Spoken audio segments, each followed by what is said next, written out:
What's going on, everybody? This is NDL Game Day, Season 35 kickoff weekend. We're in Block 1 live, man. Season 35, it's kind of weird. I've been typing that on all the draft stuff we did, we got tons of new media content and stuff, and it's just crazy to think that we're already in Season 35 of the NDL.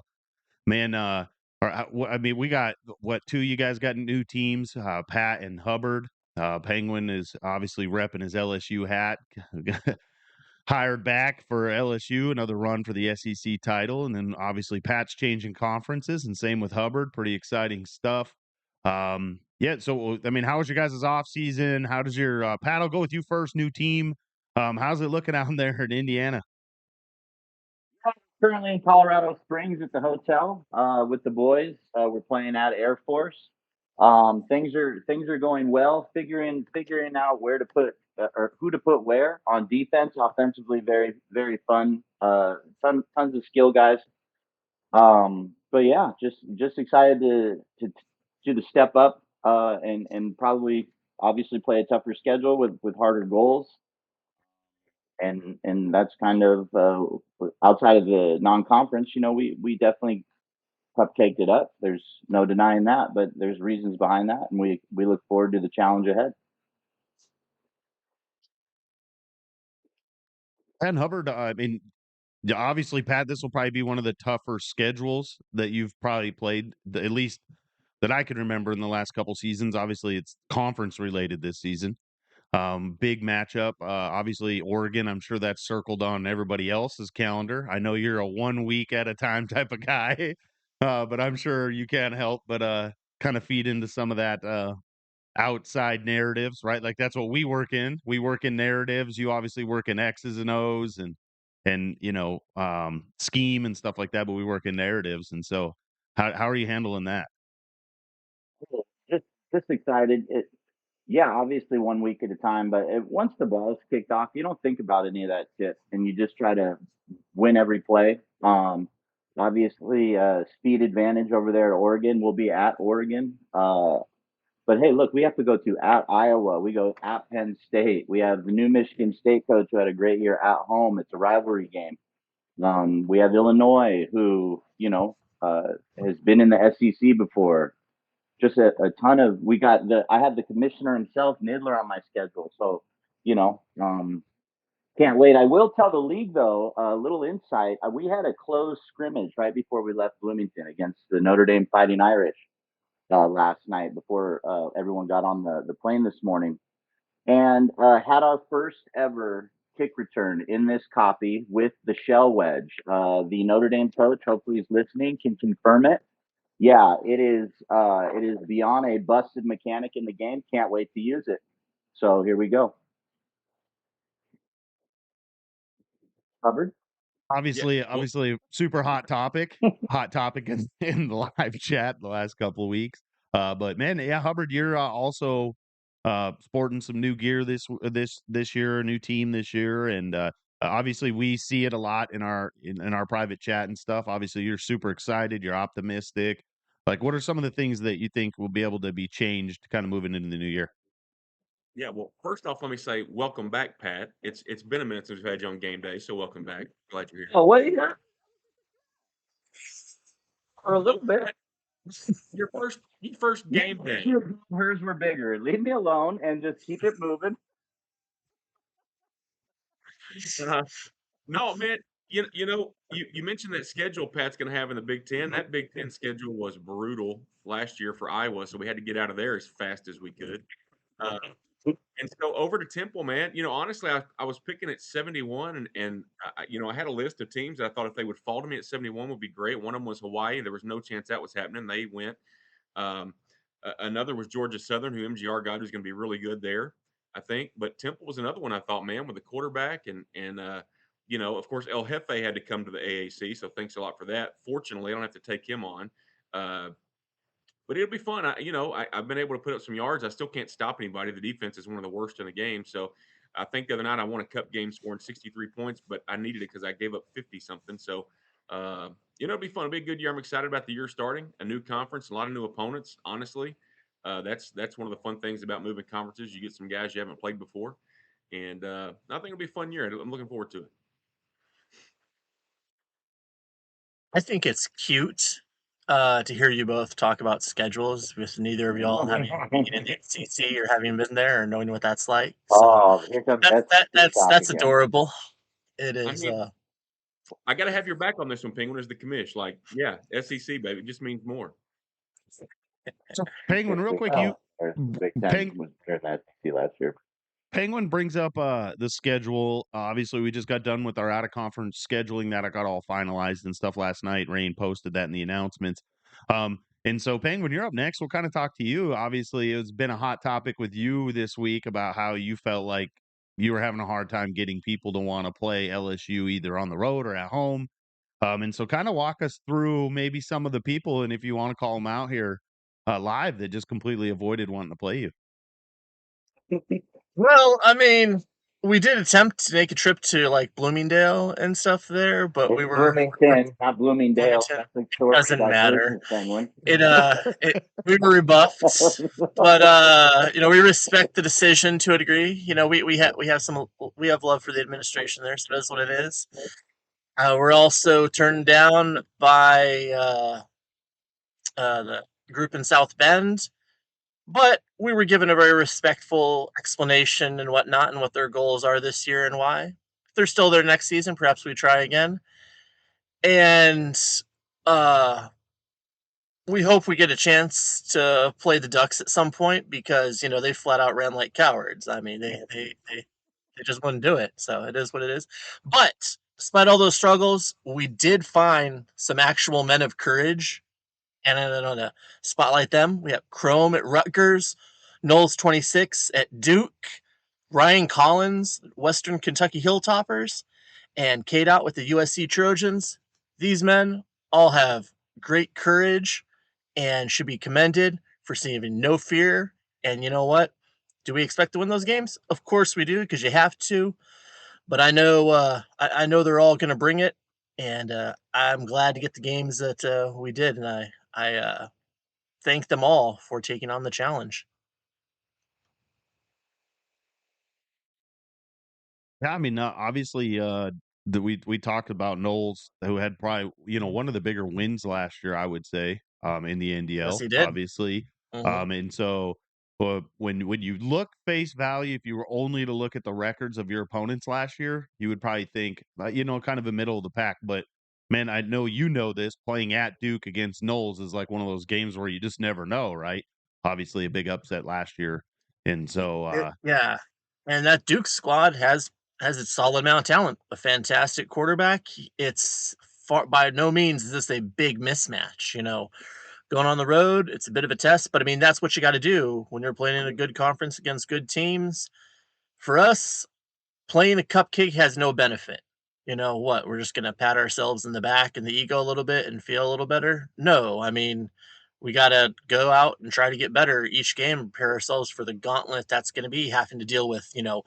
We've got games like we got Roke, we got rain to deal with. We've got, the Oklahoma game is going to be a nightmare again. Not to mention the fact that one we've definitely got circled on there is dealing with those Ole Miss Rebels and Jumper. I mean, good Lord. I mean, him with a Dynamo SEC quarterback and offense, that man is going to put up some points this season. I mean, we think he's scored a lot before. Just imagine what those numbers are going to be like this season.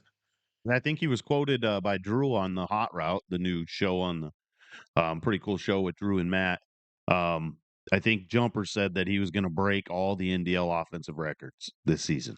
So, and he was pretty optimistic You know about his what? defense. That So, if those odds want to get put up on the NDL betting, I think I might take that. I think he has a solid chance. That dude can sling it.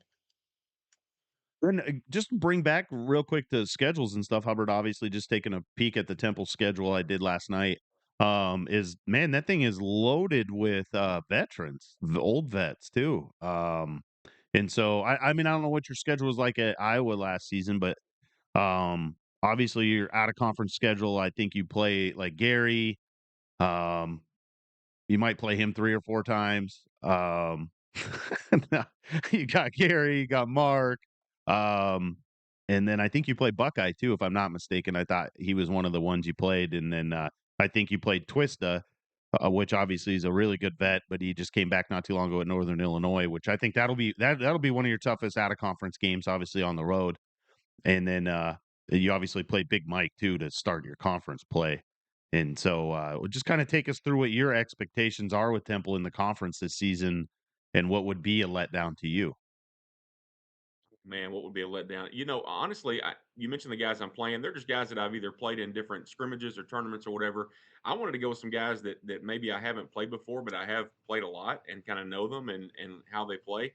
I think as entering my third season, it's one of those things where the past two schedules, it's kind of been like, okay, who can I play? And let's go play some big schools or whatever.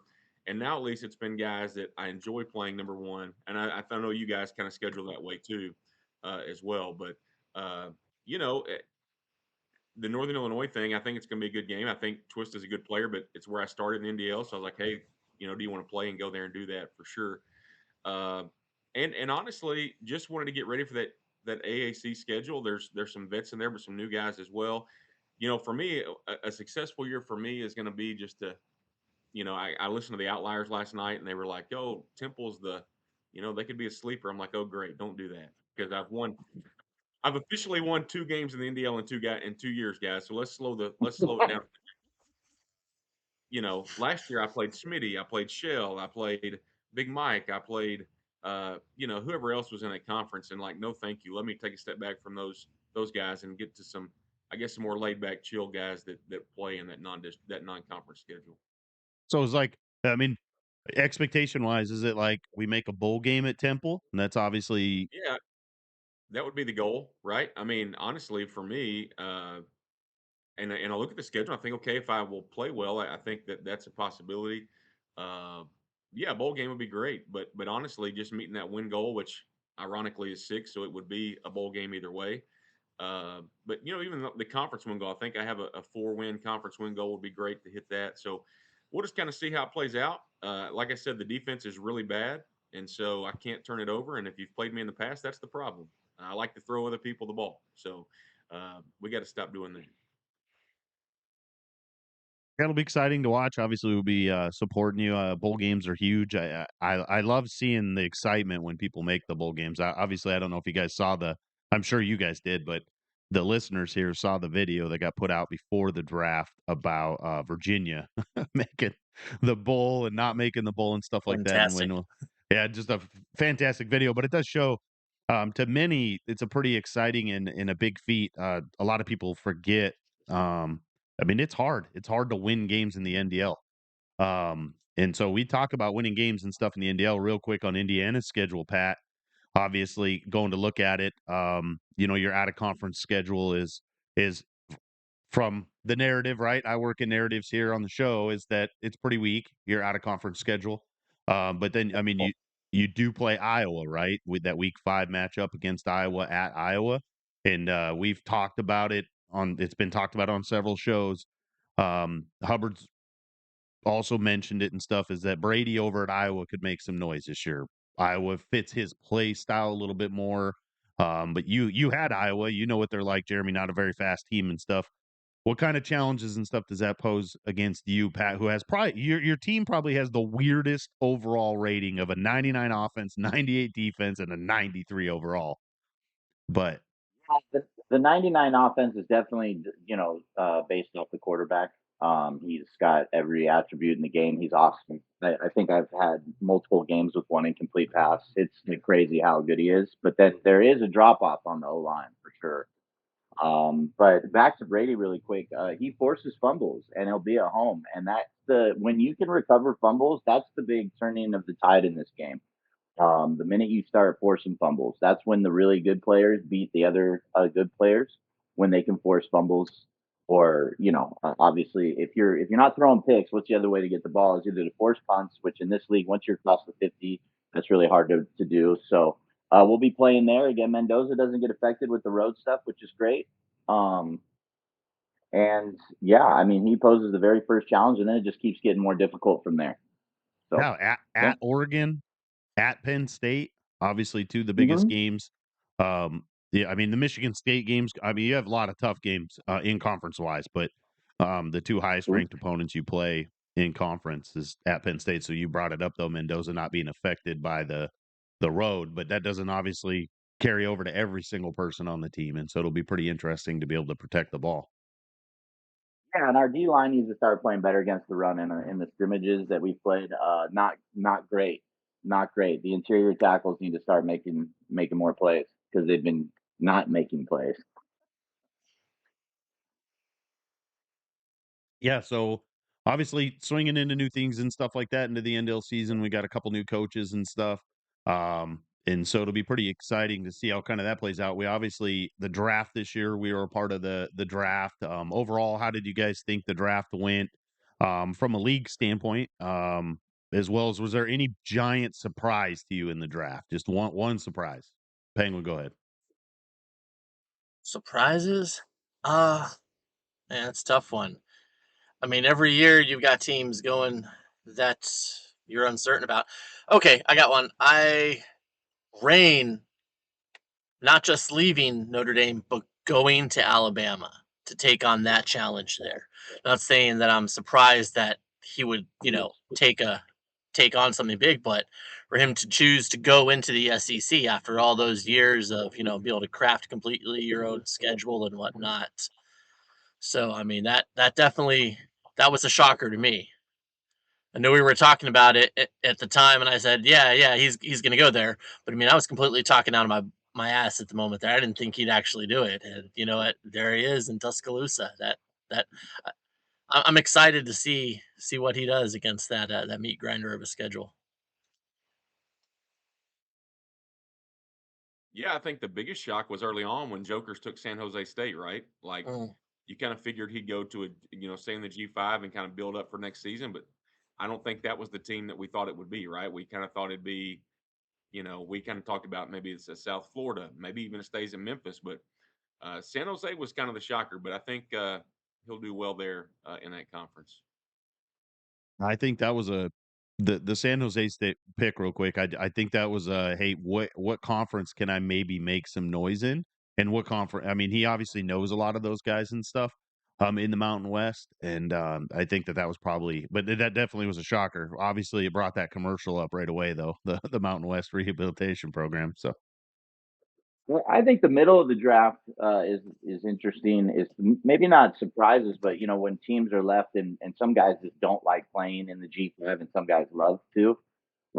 Obviously, you've got Hef, right? He went to USF. That was a big surprise.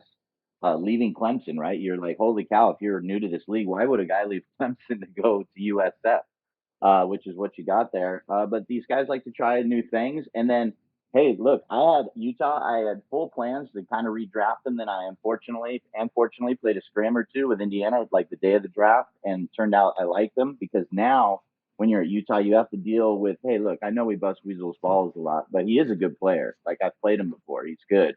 And at West Virginia and now at Utah, you got to play Smitty and Kansas. Um, the Big 12 got exponentially harder, like exponentially harder. I think that was the biggest surprise for me in the draft. Is just how many good teams kind of migrated over, or good users migrated over there. And Mm-hmm. one other thing we talked about when it happened, I don't remember if it was one of us or in the live chat. How about the fact that we went through all the draft picks and a Power 4 team was still out there? Purdue went undrafted until we got those guys that caught up at the end. That was great, right? Like, I get it. They're not good, but man, to me, it was just wild. Usually you see the MAC schools at the bottom, but man, Purdue being there was kind of crazy too. What's Well, I with think Purdue? What's their overall? What's Purdue's overall? Are they 78? No, they're like a 74. Is that bad? Yeah, it's bad. Their win total is going to be 2 no matter what, right? So like, why not? But I don't. I mean, just that schedule playing the Big Ten can be so brutal. I get it. Yeah, that's rival. yes, they're 74 overall. Their offense is a 71, What's their defense? What's their defense? a what 74. defense? Yeah, A 74, what? Seven, Said 74. what six, defense? 6 points better than the Temple defense, by the way. I must add. So that's crazy. Poor team. They had two of the two players who were probably going to be first or second round draft picks in the NFL transfer out of their school. One went to Oregon, one went to Ohio State. Yeah. Just Yeah, kidding. Oh, for me, probably the biggest thing in the draft obviously wasn't like just one specific thing. I think that Sammy kind of talked about it on the Outliers, was the trickle effect of rate. Well, we're in the top 15 or 20, maybe in the top 20, and you had some, like, Dub was there, and he's a big Washington fan, and a couple picks in front of him, someone did not know that, nor should they, right? Unless you're reaching out and asking. And they picked Washington, and then it was a complete tumble effect from there. Sammy missed out on Nebraska a couple picks later because everything got thrown in kind of a, like, Dub didn't know who to pick, and then I think, like, D Ward took a team that someone else wanted, and that was all within, like, 15 picks too, right in the middle of the draft. And it just kind of goes to show that, like, you just never know. Like, the draft, there's always surprises.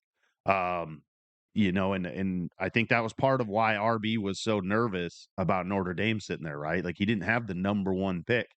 And so obviously, the Ducks aligned and stuff, and it was pretty cool to see a lot of people get the teams that Only a real Notre Dame fan would have been worried there.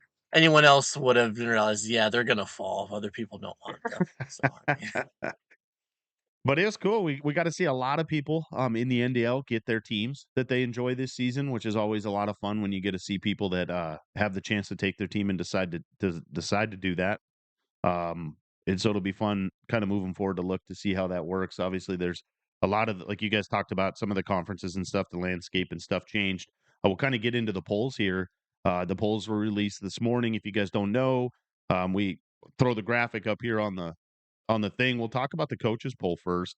Obviously, more votes in that coaches poll. What are your guys' instant? I know you guys haven't had a ton of time to look at them and stuff, but what are kind of your instant reaction to these coaches polls? Is there anything in there where you're just, like, dumbfounded, or is it pretty much kind of like a preseason poll?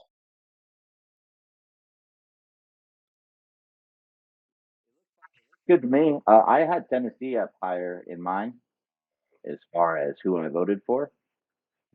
And then obviously totally forgot to, I'll be honest, forgot to leave Kansas out. Forgot to put Kansas in. I left them out. But other than that, yeah, it looks good to me. Excited to see how it plays out. I want to hear after everyone kind of gives their thoughts on what the team is unranked will sneak up, like your Wisconsin last year and your NC State 2 seasons ago. And which team in this top 25 do you think may not even be ranked by the end of the year? That's what I'm curious to see what you guys think. Yeah, I mean, it's go ahead, Pingo. go ahead, Howard. Go ahead. Well, I think it's interesting now. We were talking off the air before this, right? Like, really, that week one poll is not, you don't really have a lot to go off of, right? So, how do you judge it? Do you judge the coach? Do you judge the team?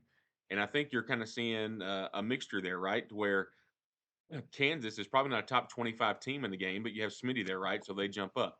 Obviously, Kemp and Florida International is a pick too, where you're going with coaches there over teams. I think that's fine. I only had two teams that I put in my top 25 that weren't in this one.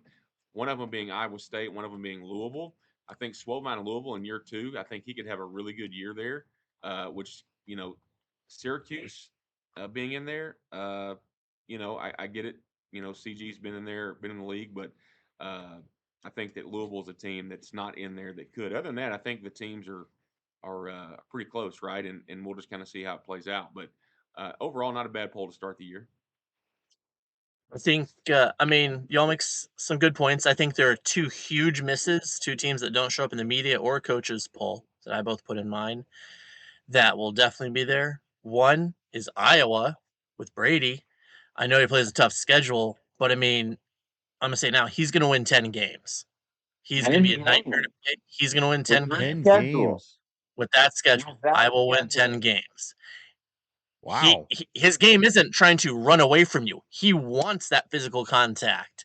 He's going to break your tackles, and as you all mentioned, he's going to force fumbles. Your speed isn't going to mean a whole lot unless you can hit him over the top. And good luck trying to do that because, man knows how to play defense as well. The other team left off is a coach who won 11 games last year with Liberty. I believe it's Jet. Is it Stanford? Well, upgraded team. It's not a dynamo, but the dude proved he can play. And to think that he's not going to flirt with double-digit wins again, potentially, I don't think is a stretch at all. I don't know a lot about him.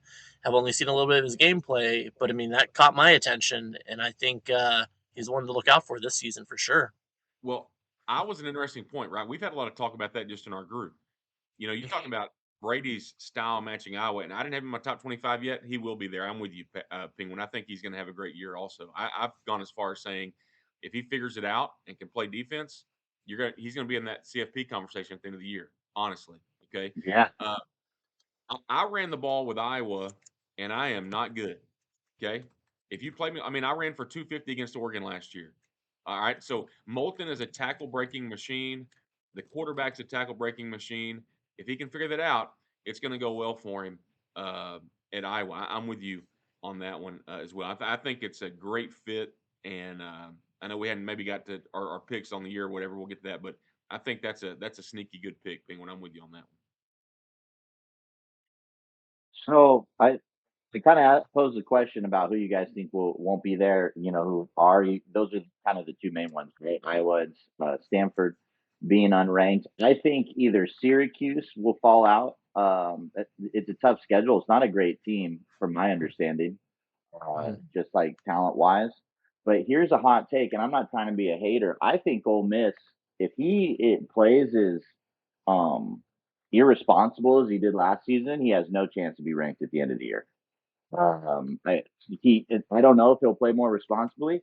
I mean, I picked him off 6, 7 times. He throws multiple picks a game. That will not work in the SEC. It will not work. So I'm curious. I think he will have a hell of a time if he plays irresponsibly like he did last year, throwing all those interceptions. So that's my hot take, is he will disappear out of. Hmm. Yeah, Yeah. I So I mean that actually makes sense too because he is playing in the SEC. He's playing a tough schedule. And so I he and then threw 7 Syracuse. picks, I think, against TCU. That will not work No, against teams in the SEC. You can't throw 7 picks in a game in the SEC. Maybe and no offense to the TCU user, but but you can't throw 7 picks and win. I think a big game in the NDL in Block 2 is going to be Jumper Old Miss traveling to South Florida to play LJFA, right? Because Yeah, if he loses that game, like Pat talked about, that's gonna that'll be a thing that Mm. could catapult him. Even though I mean LJFA is good and stuff, but then he plays at Georgia, at Oklahoma, he plays Florida, he he's at plays home against Weasel at West Virginia. LSU. Yep, and then Yeah, he plays LSU too. So it definitely, and he doesn't play a tough enough out of conference schedule like Arkansas did, where you would be like, hey, you can go 2-2 and still be pretty respectable in your out of conference schedule. yeah. Just the better step up in competition. Look, I'll be the first one to tell you, like, the Big 12 was down, and I still think he finished second or third in the conference, and he threw like something like some crazy, not a crazy amount of picks, but he threw a lot of picks in important games, and that is not going to fly here. You know, that's my guess. I think Miami will be way up there towards the end of the year. We just gave a guy a way Mm. better team who made it to the quarterfinals of the playoffs last season. You know what I mean? Yep. So I think Miami's way is a little too far. But So one of my pick, obviously,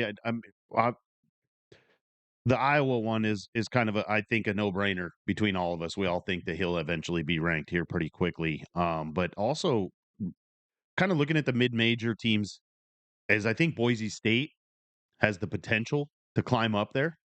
Boise State, I think Iraka and stuff. Obviously, this is like what is like 50th season. It feels like at Boise State. Um, the best team in the conference. I think that he has the potential now because Joker joined the conference, and then you have Big Z there, who's a really good coach at SDSU. Is has the chance to potentially make a little bit more noise. Something to think about and to keep an eye on this season in the mid majors is that you have 5 or 6 CFP quality coaches at mid major schools this season.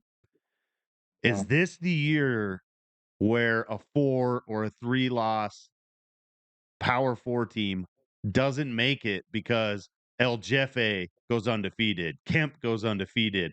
What if you have a Boise team that only loses 1 game, wins their conference championship? That you're going to have lots of, and I mean, there's other conference too. You have Big Mike, who obviously it could be up there with a 1 loss. Like this could be the season where the CFP committee really has to look at the mid-majors and the coaches as well. I know that they're not supposed to, right? But Just Go today, ahead, Jeremy. Pat, like, what if South Florida and Florida International both go 13-0, right? Like now you're in the spot where you're having two G5s be in the top 5 conference champions potentially, right? So there's a lot of things could happen because of all that shakeup. if South Sounds Florida like goes USF though undefeated, went after it though. Yeah, he's playing Penn State yeah, if as he goes well. undefeated, he's going to be a top 4 seed. Like that, there's Yeah. no he'll get a bye. Like there's no way Listen, you could deny that kid a bye if he Did goes he end up undefeated. choosing to go to USF? By the way, is that why he took?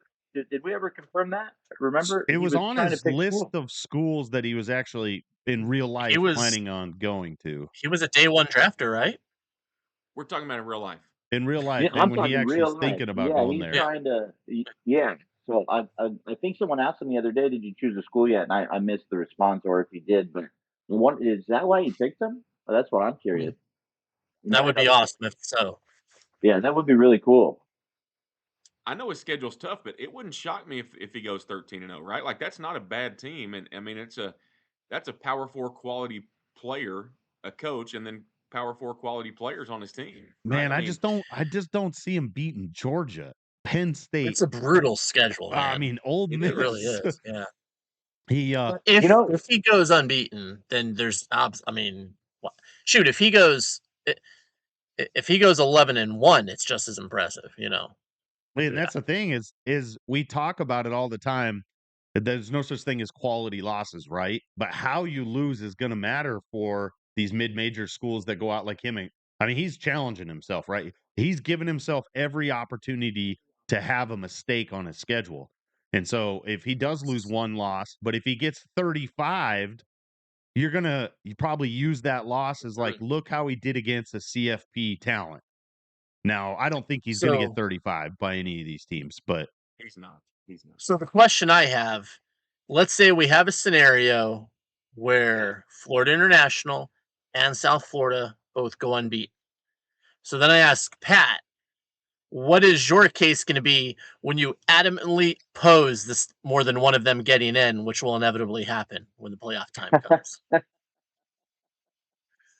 want to watch them both play with those teams first, and then I'm a little bit of an eye test guy when it comes down to that. So as adamant as I am about it in real life, we're playing a video game. I think that if we see two G5 teams in, I wouldn't be nearly as up in arms as I would be in real life, which is an absolute joke. And another I mean, guy. when Nick Saban says it politely on television, hey, we probably shouldn't be letting two G5 teams in. Wink, wink. Right. James Madison, just for their Twitter activity alone, was a legendary run in season. It was so wonderful. So someone else that I mean, it's not like a giant shocker because he just missed being in the top 25, and he did make the top 25 in our media poll. It's Chase over at Virginia Tech. This is for the ACC, this is who I'd pick to represent one side in the ACC in the championship game this year's Chase at VT. If you go and look at every season that he's played, he's progressively gotten better and better each season, which is pretty common for a guy of his caliber. I mean, most people that have never, if you're not a veteran that played back in some of the first seasons, he was by far the best. At least what I remember is the best user defender on defense ever. I mean, and he usually played safety, and it was like you could not throw the ball to that side of the field. And so I think he's getting it back. Obviously, Virginia Tech, just ratings wise, isn't that good. But he's getting better and better, and he's starting to figure it out there in the ACC, which I think the ACC will be tougher this year than it was last year. They took a step back last year. But Big Mike says, nah, he was okay, not the best. Played him in the Cup game, you guys. He made 2 picks against me in the Cup game that like 90-something% of people don't make. I hear he's pretty good at forcing fumbles too. Yeah, he's gotten that going on. Sure. Yeah, he like Tim said, he's improved every year. That's for sure. Hey, and then keep an eye out for this again. The Big 12. I'm gonna shout it out. Like I said, exponentially more difficult. This guy Dean Yazzie at Oklahoma State. I think we saw the Cup game against Georgia. Then I think he played one other cup game, yeah, against Middle Tennessee State, 44-10 victory. I mean, so he's clearly not offensively challenged. No, He's a guy to keep an eye out for. he was very good on offense last year at UL Monroe, right? Like Yep. he's going to be good with a team that has some speed for sure. And I wonder, did he pick him to keep him next year for Messamaker coming to town? I don't know. That's one of those things. Yeah, they're Probably. loaded next year with transfers from North Texas and Yeah. So yeah, those are. I'm excited to. Can't believe we have games today. How cool is this? yeah. What games do we have? Are you looking at the guide right now? No, not right in front of me. I did see Notre Dame and Miami. I think we're set to play tomorrow. That's a big game, obviously. I saw Penn State and South Florida. If this time is right, that's exciting on Monday at 9:30 a.m. game. Come on, for the people. We love a 9:30 a.m. Monday game. Yeah, my class will be doing nothing Monday morning game. You got to bring out the big. You got to bring out. You got the rolling TV. Bring it out, and then just put the NDL game on, right? Only the finest private school education in Texas, ladies and gentlemen. Right, baby. Well, I mean, I during think football season we watch film. During NDL season we watch games. Let's go. Yeah, I was gonna say at least it's Texas, and if you're rolling out a football game, they don't give a shit if it's a video game or not. They're okay with it. Oh, yeah. Yeah, so Miami and Oklahoma State you are will playing quiz them today. afterwards. Devinstead, Miami, Oklahoma State today at 10:30 Central Time. I'm gonna go out on a limb and say that must be PM because he didn't say.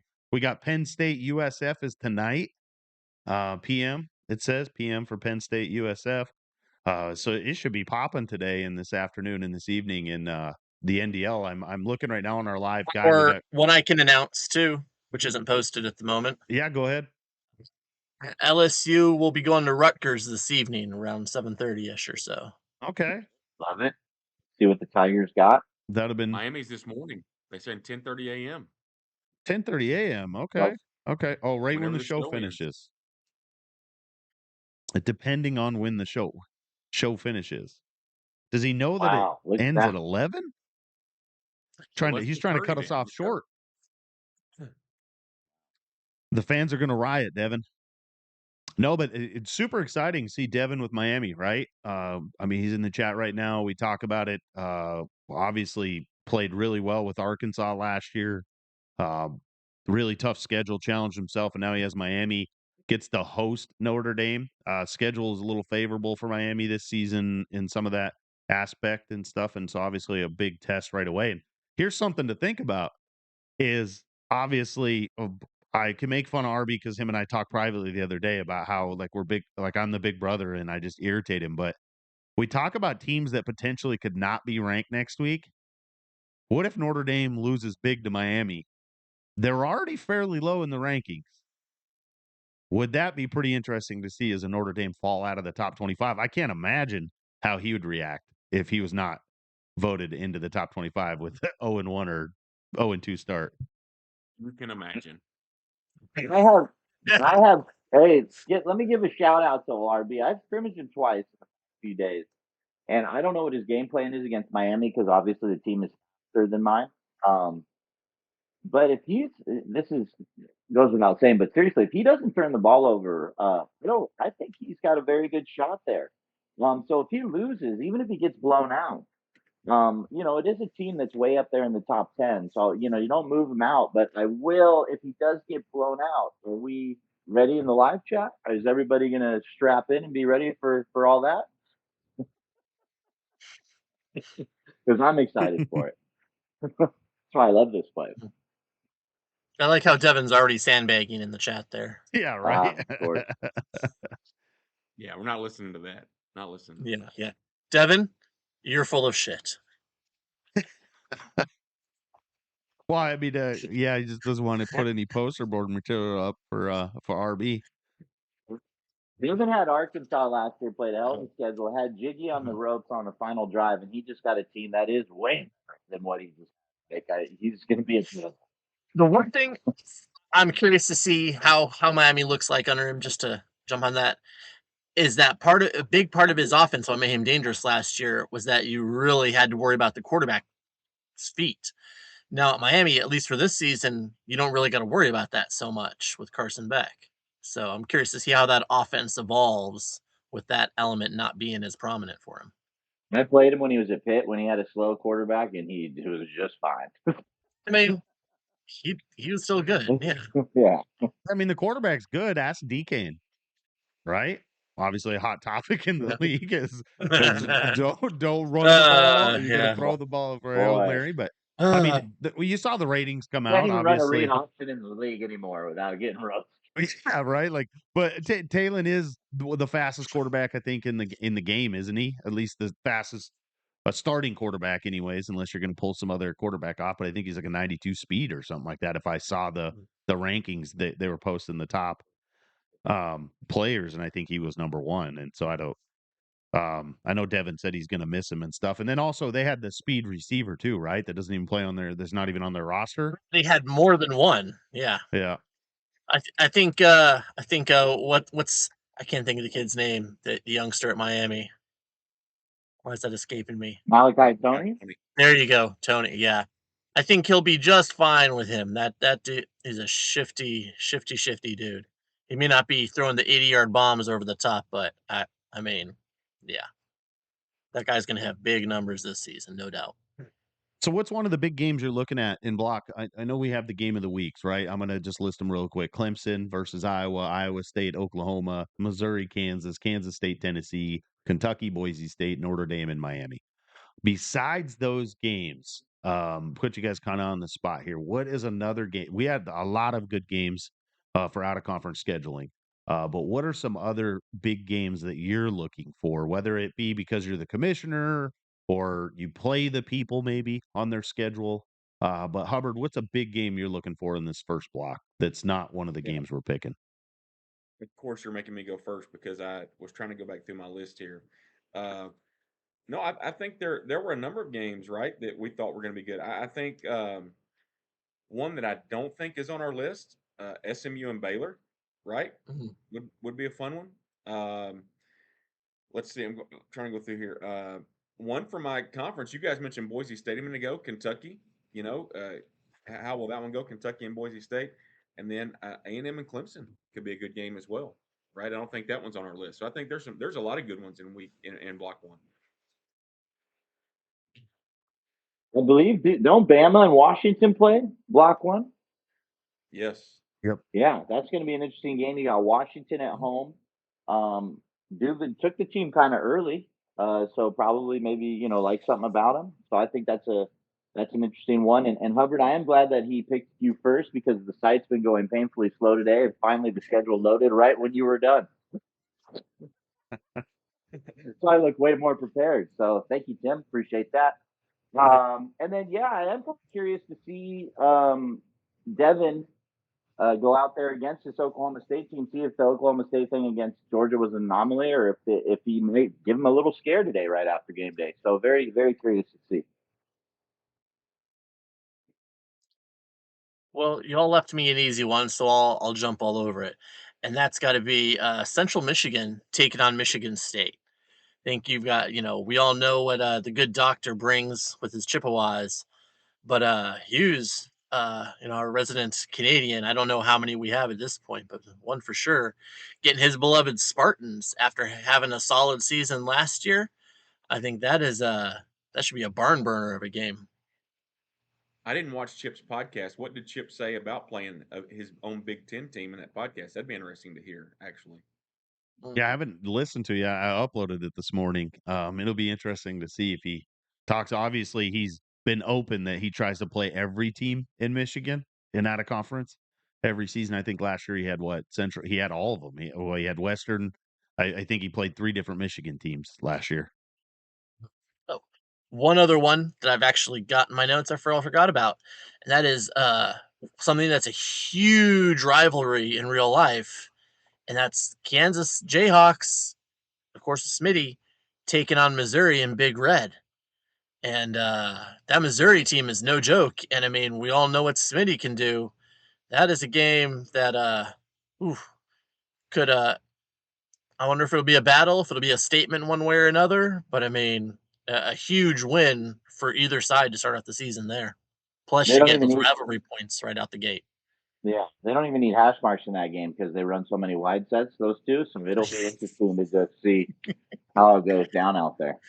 From the broadcast view of the whole Oh game. man, exactly. Got to do the all 11 for that one if you're tuning in. We'll just switch the field the other way and make it shorter, and we'll just run, wide sets 100.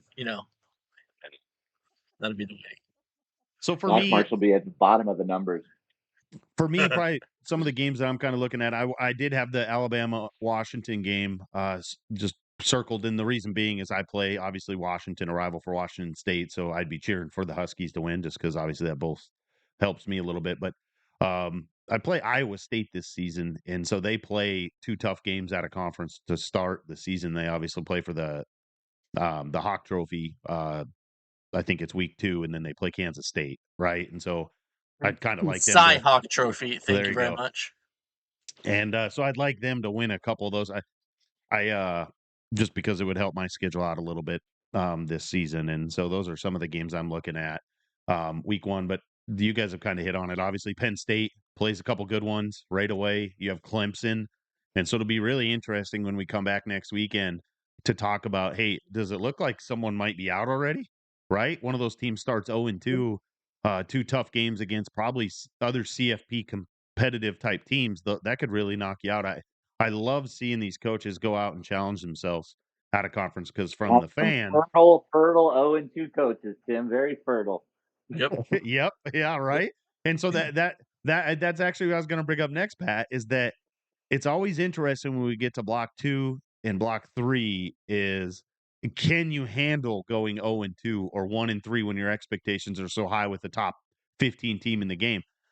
Yeah, and this is not a knock at Devin. He's been around long enough to where he's not leaving, but I just use a story like his, has success in the SEC. It jumps up and has a top 10 pick and takes one of the top teams in the video game. And then can you sustain the success? And then also if you can't, are you still able to kind of work through it and still be, the same type of person and type of player? And so that's always the interesting thing when you get into block 2 and 3 is like, who can survive losing, right? Who can survive losing? Because it is tough. We're all competitive people, right? Hubbard and I have talked about this.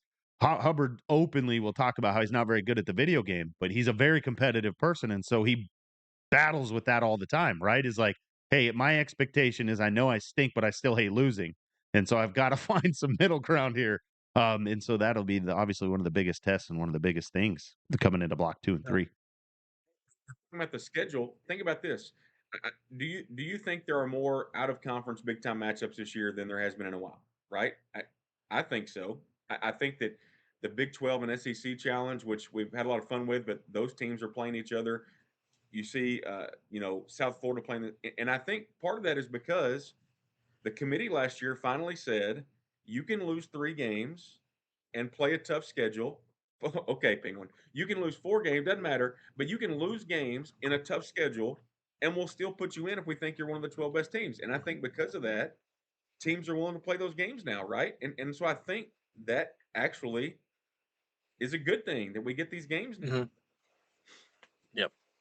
Yeah, I know I give some people some crap about their scheduling, but far and away, I'd say most people answered the bell, and there's a small number of teams from the looks of it that have got a schedule that would be able to dog them about at the end of the season.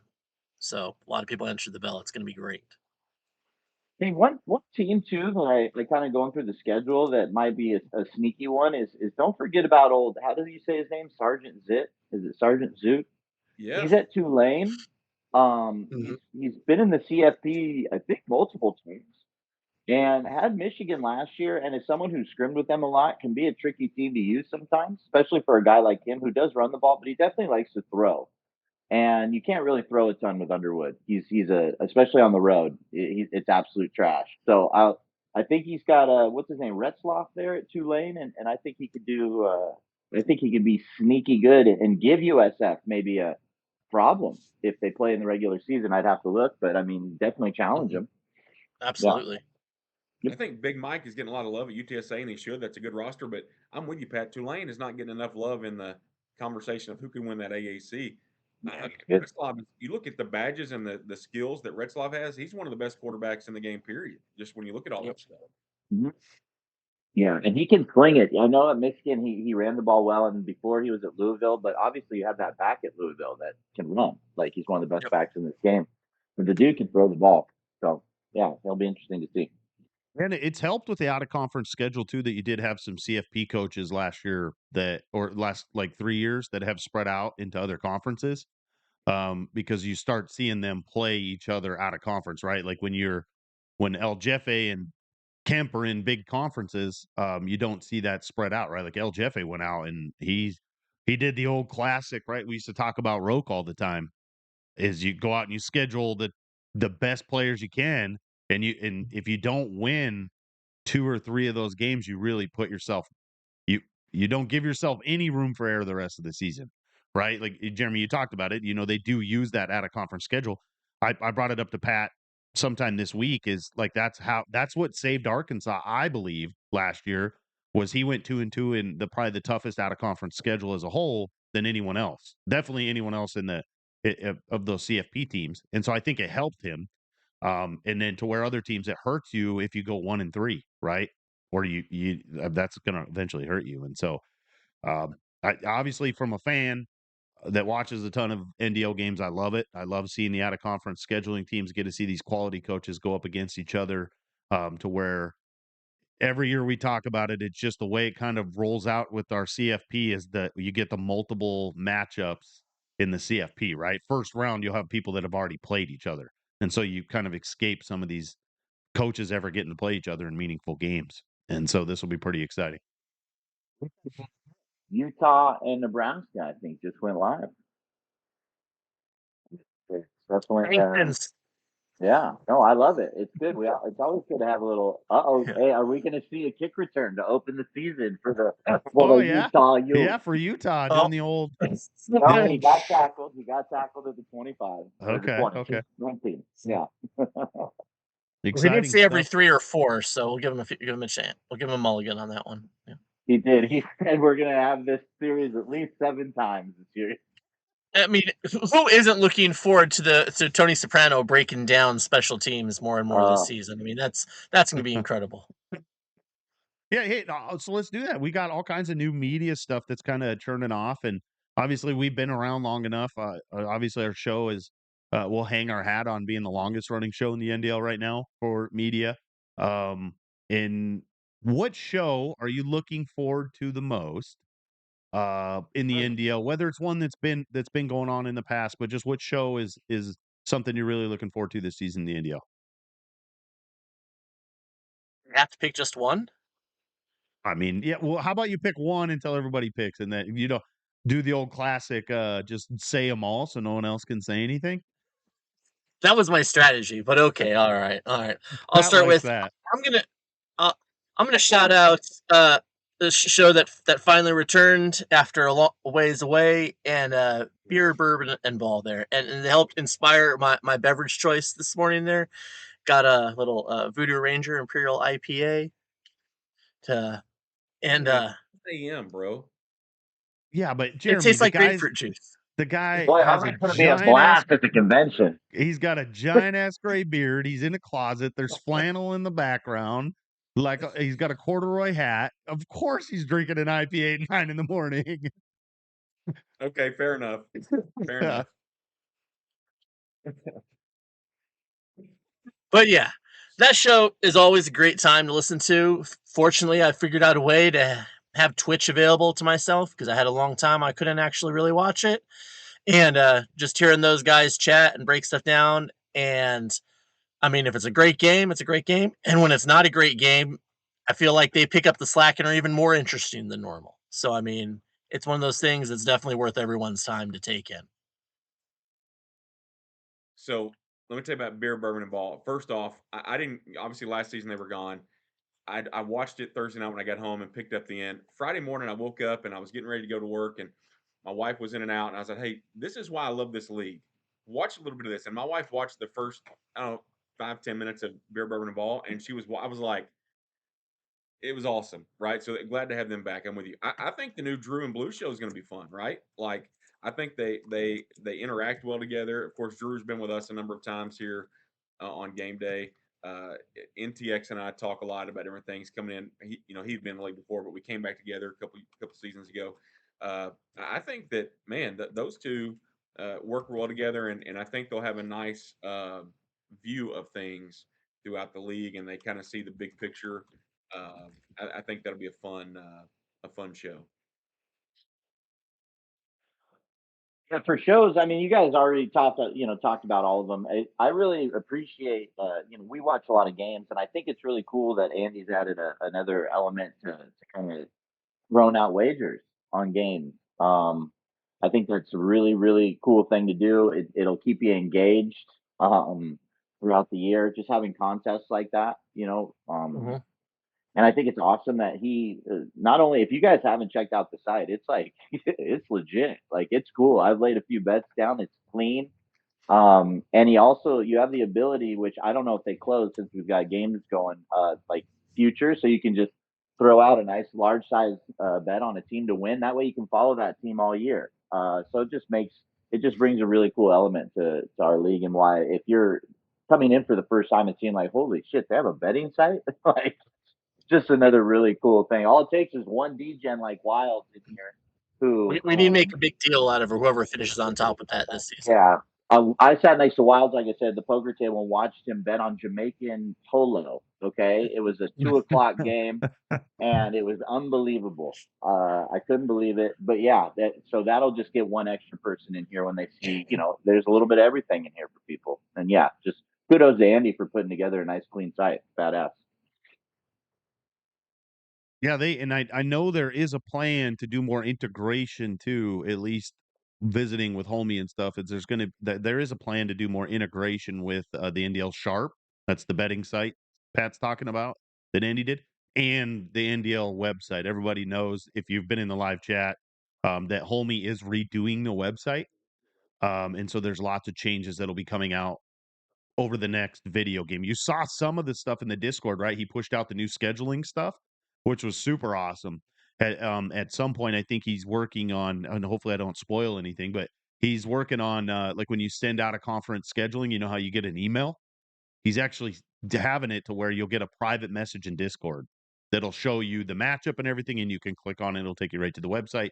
So there's a lot of things and then he's completely redoing how we're able to upload stuff media wise, content wise, so we can put more links on the website for different things and stuff. And so, obviously, he's been really hard at work. It's super exciting. Probably the show for me. Obviously, I'm a giant media guy. I upload all the stuff that I can to Spotify and stuff, and so I listen to a lot. Obviously, I love the Outliers because that's where I get to hear about the Washington State Cougars.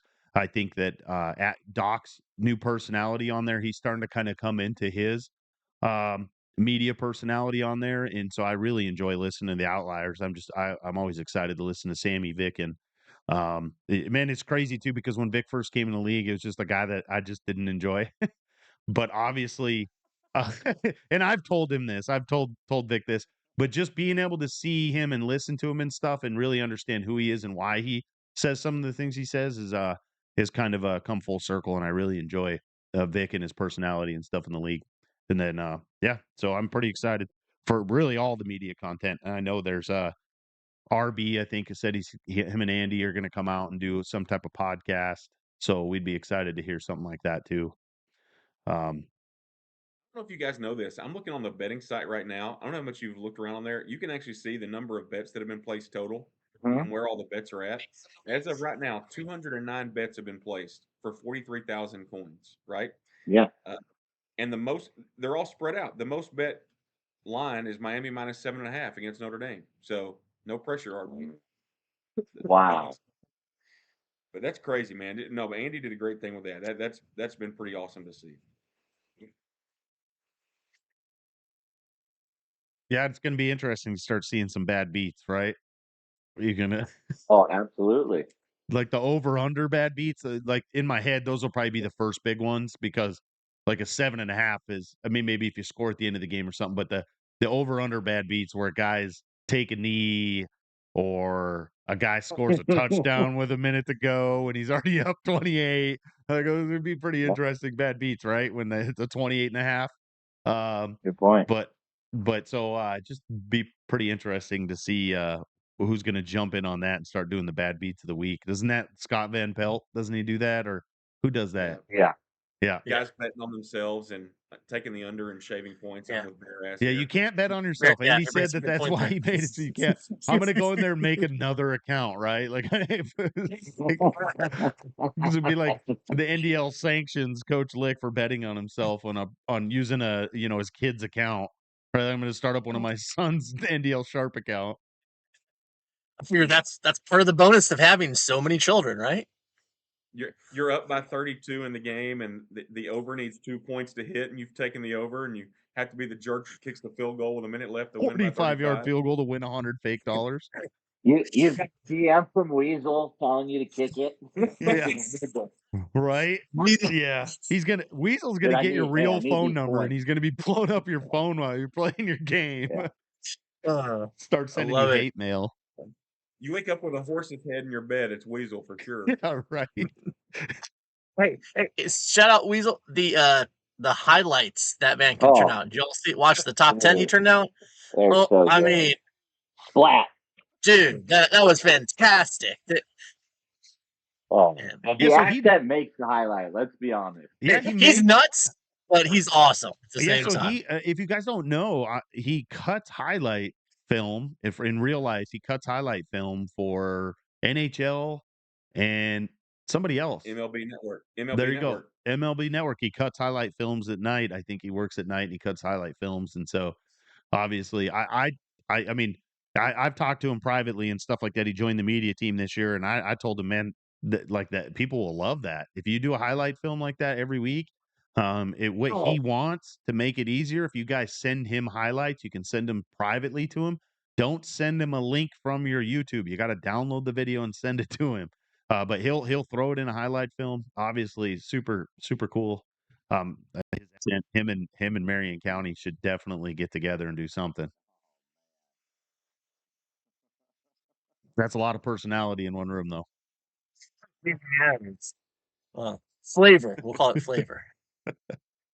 Well, it's about that time, man. We got 6 games. Well, obviously one has been played, so when we get to that one, you guys will already know we had a kickoff game on BB&B on Thursday night, which was a blast. It was a really good game too. If you guys tuned in and watched, it was a really good game. But we'll start. We'll just go ahead and start with our pick'ems this week.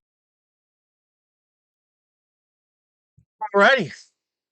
Well, the first game we've got is, I mean, shoot, this could have been game of the week in and of its own right, and it's Clemson Tigers heading to take on the Iowa Hawkeyes. Yeah, Pirate and Brady, both guys who've made noise at their previous stops at ECU, Appalachian State, and are well known, and both take a big step up in talent this season.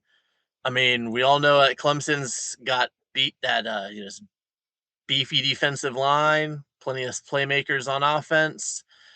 And Iowa, I mean, we talked about it a bit earlier. Brady, I mean, there's no one who does a better job at punching you in the mouth and, playing in a, I was going to say in a phone booth, but I don't know if most of our audience knows what that even is. But just it's a small enclosed space where he's going to make you play. The man is physical football. So for me, looking at this game, being that it's at Iowa and being just the shock factor of what Brady brings, love Pirate, but I think the Hawkeyes get this done and punch the Tigers in the teeth and send them limping back to South Carolina. Yeah, Penguin. It's an interesting pick, and I know you obviously you're 10 toes down with the Iowa winning 10 games, and I think it's a bold take just because of how difficult the schedule is. And I think he doesn't get through this one. I think Pirate is a team we have not spoken about really once during this show, and obviously very very good offensive player, and then he is a wild man on defense with user. He'll go anywhere. He'll use anybody. Clemson's defense, if you guys don't know, the D line now that we have stunts is unbelievable. It's the best D line I've ever scrimmaged with. and they have two linebackers. One is 90 speed, and I think they have another that's 93 speed. So I just think he's going to be too much. And then got the three receivers that could go vertical against Iowa. Give me Clemson by a lot, like by 3 touchdowns. You know, this is interesting. You mentioned the defense, Pat, and I know the Clemson defense is good. The Iowa offensive line is probably the best in the game, and you're going against the best defensive line in the game, right? Uh, I just I'm with I'm with Penguin on this one. I think that Brady and I were going to have a great year. Brady, just do the polls, just do your stats, and don't get fired because you don't do those things.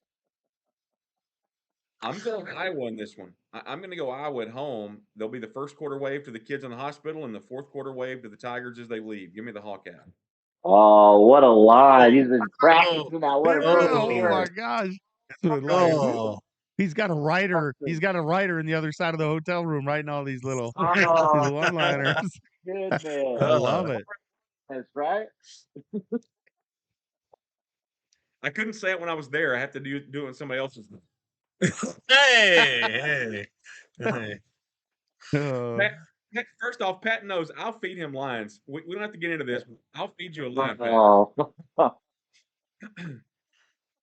yeah, this one. I mean, this one's tough. This one's tough for me because I think this is a game that could kind of change the landscape of the NDL early in the season. This game could, right? Oh yeah. You're talking about even just conference wise, the strength of the conference, and stuff like that.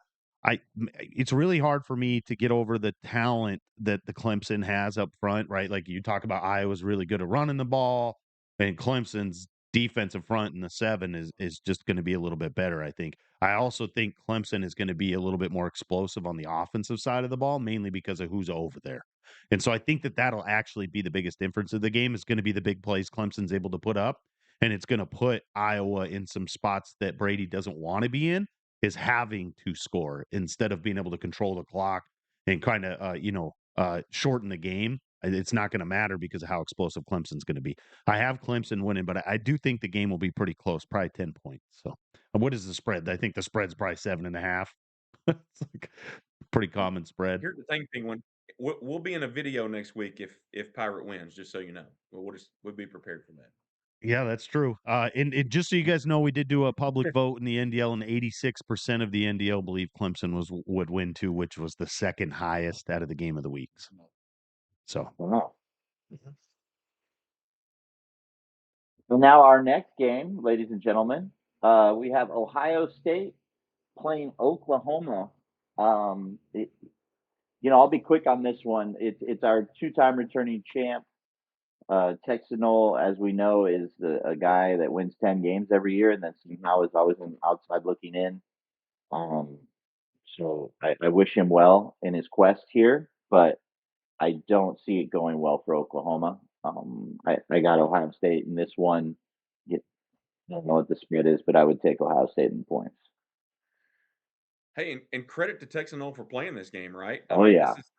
This is a tough way to start the year in a conference where you're going to have a couple of losses, you would think, and this could be something that hurts him and keeps him from winning 10 games, right? That Oklahoma that Oklahoma schedule is really tough when you look at it. Yeah, I just think that Kennedy and the Buckeyes are going to be too much here. The fortunate news is it's in Norman. You don't have to deal with that home field advantage in Columbus, but I still think, unfortunately, as the SEC commissioner, I have to go against my guy here. I'm going to go with the Buckeyes. yeah, and I think looking at it, he plays. I think he's tied for playing the most ranked opponents, like as of right now. Oklahoma, Texanol, playing number 1, number 2, number 16, number 22, number 3, and number 7. No room Wow. for error, right? Like, I mean, you could lose 2 of those games and potentially still make the CFP, but it's going to depend upon how you lose those games, right? And kind of how everything else shakes out. But obviously, up against the numbers here, man, I love Texanol too. Obviously, me and Pat were talking about it. What a character in real life, in person and stuff. A lot of fun. But man, this is going to be ugly, right? Whatever the over is, hammer it, and I'm definitely I can't imagine the spread isn't like 20 plus here, but 100% of the league also voted for Ohio State. So if it doesn't give you any more bulletin board material, probably you'd consider this to be one of the biggest upsets in a long time, obviously, if he was able to pull it off, but I don't think he will. Now, didn't he give Ohio State a run for their money in a game a couple seasons ago with USC at the end of I the think season? he did. He did. Yep. During the season, because then I at the end of mean, the season, he played in the conference championship, I think, against him and got boat raced. I think, yeah. Yeah. Okay. So the point being, everyone picking Ohio State makes sense, but Henry's got a chance. He can hang. He's got a good team. He's at home. If he can get this game, as they say, into the fourth quarter and it's a one-score game, who knows what can happen. But Jeremiah Smith's still there, and that he's just freaking as close as there is to not fair in this game as there's been since the days of Reggie Bush and Vince Young, I'd say. So just because of that factor, unless he gets injured at some point in the game, I don't see that there's a path where in the end, even if it's close, that Ohio State doesn't pull this out. Or unless the Buckeyes are on the take on the sports book, but we'll see. Wouldn't that be something? All right, the next game. This is interesting, right? Because we have Missouri and Kansas. All right, and Smitty last year made no bones about the fact he was pissed off. He got left out of the playoff at Penn State. He was never angry with anyone. Never said really a cross word to anybody about it. And he leaves and he goes to Kansas and takes an 81 overall team that a lot of people I think were probably not. I mean, the quarterback's an athlete and all this kind of stuff. He's taking on Missouri, who's rated 88, a good roster, honestly, offensively for the Tigers. Big Red comes over from Georgia Southern, and I just think that this might be the Smitty revenge tour. I think Smitty's pissed off, and they maybe just double birding us and going to Kansas and going to see what he can do there. They start the year ranked, and again, as much as I love Missouri and the SEC, I got to go with Kansas here and Smitty. Yeah, so you bring it up about how he's upset that he didn't make the CFP. He's already posted about his ranking, right? He thinks he's being spited and should have been ranked in the top 10 with Kansas. If you didn't tune into the draft, obviously Smitty didn't choose Kansas. Smitty did a Smitty thing, and it was randomized. We randomized his pick. That was per his request. So he took all the teams that were remaining, and that's where he ended up landing. And talk about. I mean, he ended up not being a horrible. There was a lot of worse teams that he could have been than them. But this one's going to be interesting, obviously, because he's playing a team that's a lot more talented. And I just think that Smitty is going to end up shortening down the game. Probably won't turn it over to whereas I think that you're going to see the opposite on the other side. But this will be an interesting season. See how this plays out in a conference that got better. Pat already talked about that. The conference got a lot better, and so I'm really interested to see how the season shakes out for him. But I have Kansas winning. Yeah, that makes sense. And I gotta say I agree completely. But I look at this Kansas schedule overall, and I see the potential for history repeating itself. If he were to stumble in this game, Oh no, it may be something that gets pointed back to, and the committee says, "Hey, man, that was a win you needed there over an SEC power," because much of the schedule is forgettable. So, no pressure, Smitty, but you need to win this one. If you don't win this game, I think you're going to find yourself as the 13th or 14th team come playoff time yet again. oh no. I mean, hey, he's got a couple good conference games, but he's got nothing else out of conference that'll help him. Let me ask you this: didn't somebody lose to Missouri 2 seasons ago, and it kept them out of the playoff? Remember that was when Big Brown was Missouri. We were like, man, that was the really bad loss that kept them. I don't remember who it was.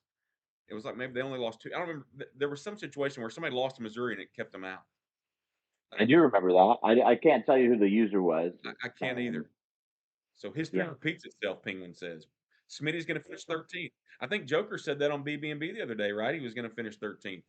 And Missouri, Coach Big Red isn't bad. Like I think he Last No, year, not at all. did he win I think he played in the conference championship in the Sun Belt The last season. Southern Miss. He's Yeah. played in the conference championship with like 5 losses when he was Iowa. Like, not a horrible coach. Yeah, And and he's solid coach, yeah. the running back there is really good. You've got some different very playmakers. good.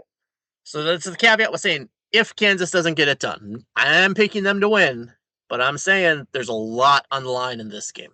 77% of the league, before Pat goes, 77% of the league did pick Kansas as well. Yeah. So here's the interesting thing. I used to put way more stock into my scrimmage games when I played people. I played Smitty. I think it was earlier this week, maybe Monday. Beat him by 17, and it should have been worse.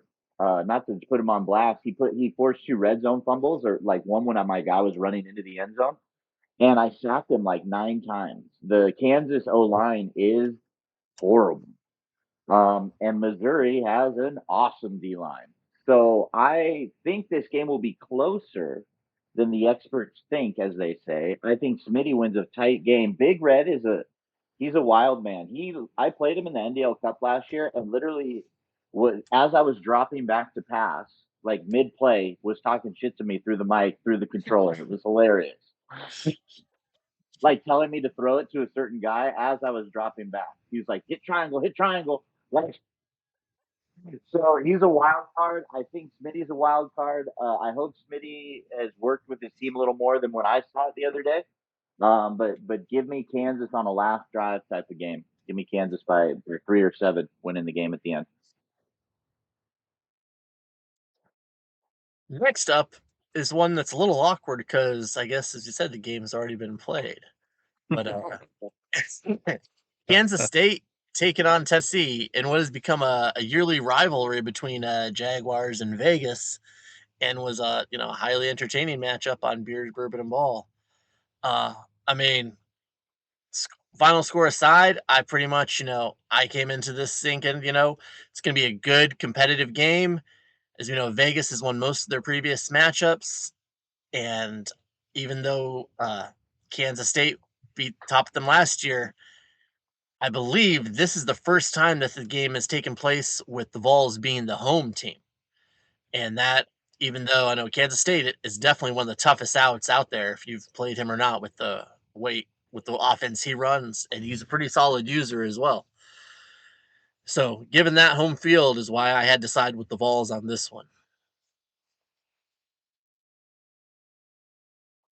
Yeah, I choose Tennessee to win this game. There's nothing. I missed the game, unfortunately. I saw like maybe a half a quarter for a second. And what would your score prediction be then if you haven't seen it? Give me a score prediction. Whatever the Sport channel says. I really don't. They haven't put it in yet, so you'd have to guess. 49-42. Yeah, something like that. That's not bad. That's not bad. Yeah, absolutely. I am surprised. Jaguars is a good player. I lost to him last week of the year. He's really good on offense. He's got a fast running back. I look forward to seeing him in the Big 12. Just another pain in the ass in the Big 12. So but yeah, Tennessee, obviously. Yeah, we did all pick this game. I picked Tennessee as well. I thought they were the better team, and it being at home. I will say this: Vegas kind of pissed me off. The only coach who didn't vote in the SEC preseason coaches poll. So shame on you for that, Vegas. But number 2, in case you didn't hear his quotes after the game, he's angry, right? Whoa. The man didn't submit a poll and is angry about where he is in the poll? Yeah, he was. And he actually it's kind of funny, right? But I think that, man, just hearing him talk, it made me want to bump him up and how I think he'll finish the year. I think Vegas is going to have a really good year. But no, I thought Tennessee would win the game, and it was a great game and a great show a great start. If they're going to play like that every year, then let's make them be the Thursday night game to start every season. I'm down with that. I always feel like it's every season where I'm like, man, you know what? This is the year for Vegas. This is the year, right? Like, he's had his team. This is the year, and he kind of stumbles out of the gate. And so this could be the year for him, right? He's one of those players where the last couple seasons he's been busy, right? He's been work, he's been on the road. But we play in this side golf league, right? And he is in there every day now playing golf, and so I'm going to guess he has more video game time. And so if he applies that just a little bit to the game, he's very intelligent with the game, like with the all the little things that you can do within the game in itself. And so it was no surprise I had Tennessee winning, so did the league.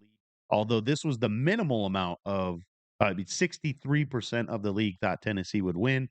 And so it'll be really interesting to see how that plays out this season with the league, because they've pretty much been in they've at least agreed with me and with me on all the picks, so that's either good or bad. Fade the public. Yeah.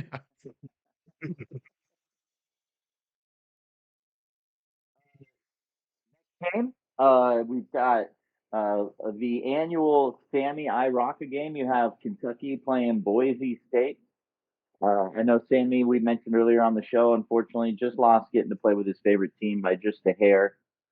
Kentucky, I got some speed like every other team in the SEC, and I think it proves to be too much against Boise.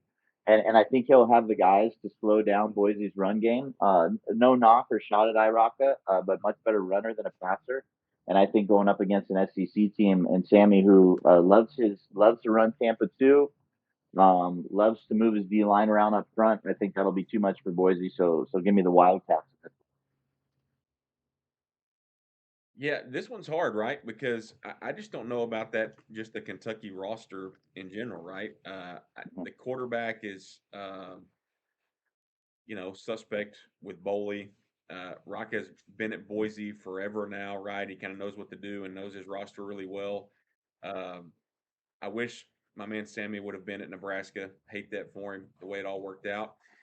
And he ends up in a tough SEC. And I think this is a tough opening game for him.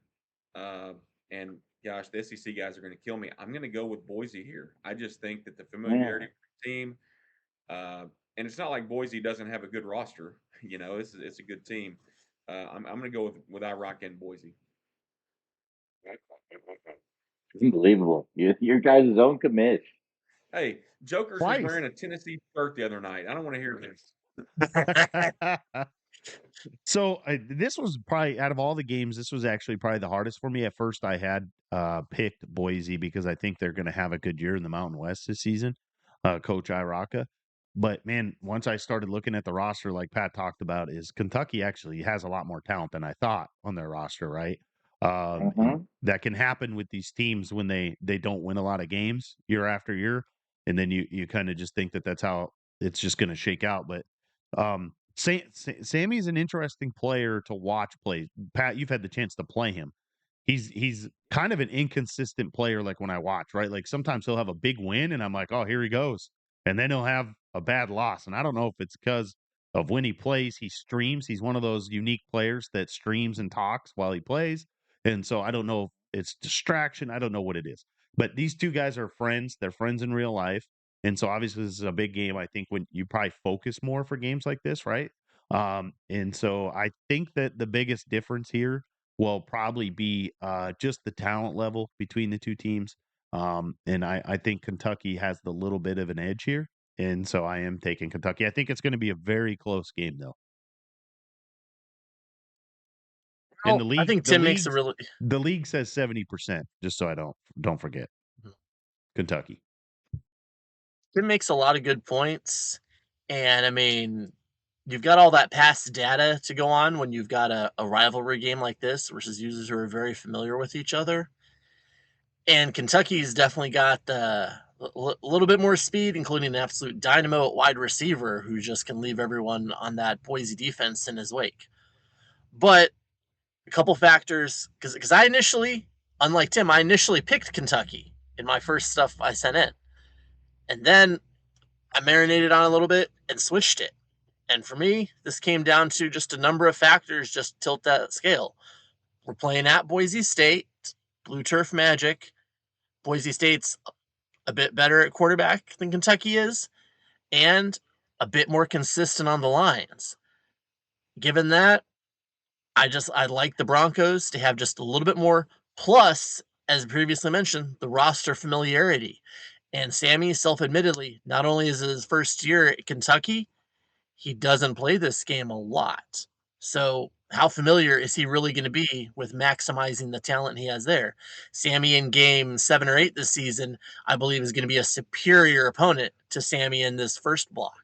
So for this game later in the season, I'd be taking the Wildcats probably, but in this first block, Boise State. And real quick too is Sammy and Iraka. I looked at this the other day. Sammy and Iraka had played each other 15 times in the NDL.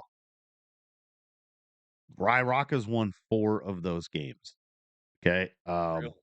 Yep. And so that kind of obviously, I didn't go back and look at what team each person had and stuff like that, but that can be a pretty good sign, right? That you've kind of got some things figured out on what the other coach likes to do, regardless of the team. And so obviously, who knows how that'll shake out? But I just thought I would point that out. Obviously, that's a lot of times too in the NDL.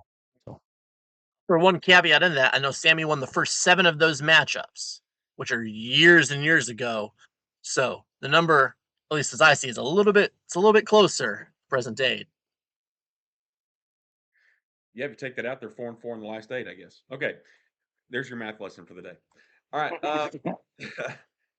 Finally, the game of the week. This is they have real beef in real life. Notre Dame took their ball and went home after Miami took their CFP spot in real life and decided to be cowards and not even play a bowl game they would lose anyway. Catholic versus convicts here. Notre Dame sued those poor kids from Miami just trying to make a little money on those shirts. I think that we've talked a lot about RB and Notre Dame. Pat, you mentioned that the other day you scrimmaged and defensively he was really good, and some things he did to you with that Indiana team. That's pretty good. Miami's roster is loaded too, man. Just you mentioned Carson Beck. His biggest fumble, by the way, was the Cavender twin. But I think I think the Miami roster is really good. And as Penguin mentioned, unless you're a Notre Dame fan, I don't think you really think the Notre Dame roster is really like they're just Notre Dame. Like everybody's tired of them unless you love them. I think Devin, this is a year that Devin at Miami could have a really, really, really good year. And I think it starts in week 1. Give me the Hurricanes. Give me the Hurricanes by at least a couple of touchdowns. I don't even think it's going to be close. yeah, I same thing. I think he's a better coach. Um, I think there's just more explosive players. I think on defense is where you're going to see you're going to see a couple pick sixes or a fumble return, and I think it's going to be the snowball effect for Notre Dame. I think RB will try to shorten the game and stuff, but he's going to end up in some passing situations that are going to go favorable for Miami. I have Miami winning, and so does the league. 68% of the league chose Miami. Yeah, I mean, it's the games. Was it? Is this where are we playing this game at? I didn't even look. Miami. The game. Oh, In shoot. Miami. Yeah, it's at Miami. If this was at Notre Dame, I'd maybe think about it just a little bit because they do have a dynamic running back who can just be a huge problem to deal with and solid line play. But the skill players in Miami, what Devin's proven with a team with a little bit lesser talent versus very tough competition, plus at home, I have a hard time seeing how this game doesn't get ugly, to be honest. Wow. I yeah. Okay. Ruben Bain, Carson Beck, Malachi Tony, I think they're going to eat. So, and maybe it's just me. I think this game they would take points and plus 7.5. I think someone said it was. You can neutralize a good D line by running the ball. RB will try to run the ball. It doesn't matter what team he has. I think Love and the other back, forget his name, will have between 20 and 28 carries, 22, 28 carries. He likes to use the tight ends. And CJ Carr, I don't know if he's improved. Like, Rain can probably chime in on that. The 2 times I've played against him, what's so funny? Shit. You just said RB likes to use the tight Go end. ahead. Oh my God, we're so immature.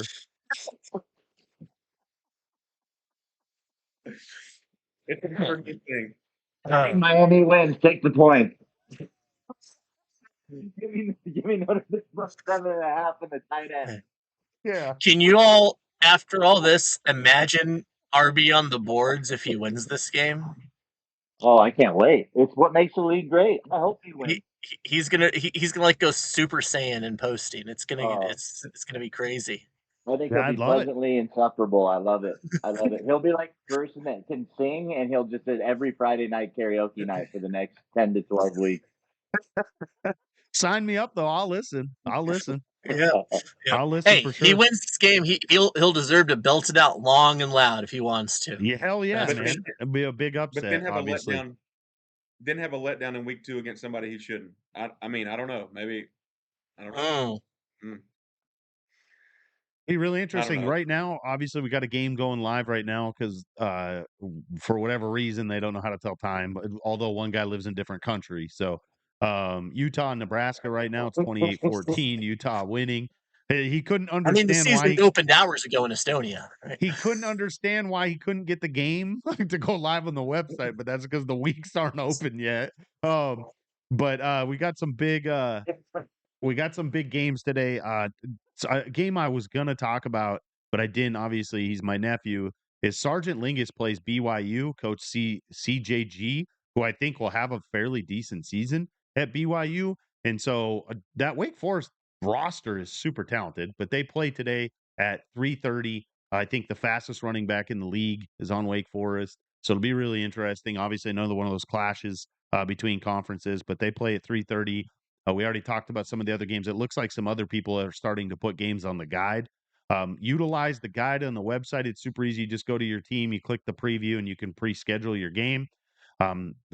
Someone we talked about earlier, there's a Monday morning game. Obviously, everybody loves that. The workday games are my favorite. Oh, so good. They're the best. Yep. Yeah, man. Exciting. A big block one. The right way. What's String that? your games the right way, please. Yes, sir. Yeah. Yes. Yeah, if you don't realize it helps when there's multiple games going on at once that I can have them all in the same window instead of having to try to. I mean, most of the time, if you're playing on your own, I'm probably not going to watch it if there's other games going on because I like to watch everybody play. But man, exciting. For an epic legend, you do it on YouTube so people can pause it live and pick it up if they have to do real work, and then come back and pick it up and it's new to them. YouTube is definitely superior. I'm too untech savvy to set it all up. And don't sit here and tell me it's easy. I'm not doing it. But I definitely appreciate when people do YouTube because we have a ton of like walking. They call them greenways around here in North Carolina, and you cannot peek at a game on Twitch. It'll just buffer, but on YouTube, it's like clear as a whistle. So clean as a whistle. Is it clean as a whistle? Sorry. It depends on your whistle, I suppose. Yeah. What if you have a clear whistle? Yeah. What if you have a tight end? You just never know. Yeah, your whistle. I mean, that's why you're whistling, right? Because the tight end. Exciting I stuff. you laughing. I was like, oh shit. Yeah, well, I look up and Hubbard looks up and I knew he was heard the same thing I did. They hey, another thing real quick, League. I know we have some members listening and stuff. Don't forget to read the rules. Rain posted the updated rules and stuff. Go through them. Obviously, the excuse that you didn't know doesn't work. And so just read through the rules, make sure you understand them. If you don't, ask questions. If I'm playing you and you pause to look at rules, I'm taking points automatically from your coaching reports. It's just happening. Know them beforehand. It is interesting when you see someone break a rule and then they pause it right away. Like they knew that they did it, they pause it right away and they're like, oh shit. It's that same energy as when your child walks out of the kitchen with their mouth full after dinner and you've been told, nothing else to eat. And you can see the cookie crumb on their face. What do you have in your mouth? Nothing. No, exciting. Block one game. Just real quick, CG posted all Block One Game of the Week articles. They're live on the website right now. He didn't do Tennessee K-State though, because obviously that game had already been played on BBB Thursday night. That we'll be here next Saturday morning for Block 2. Obviously, a bunch of big matchups, week 3, week 4. I'm excited, guys. I'm excited for the season. I think it'll be a good season leading into the next video game. Sure. Prove us wrong, RB. Take care, dudes. See ya.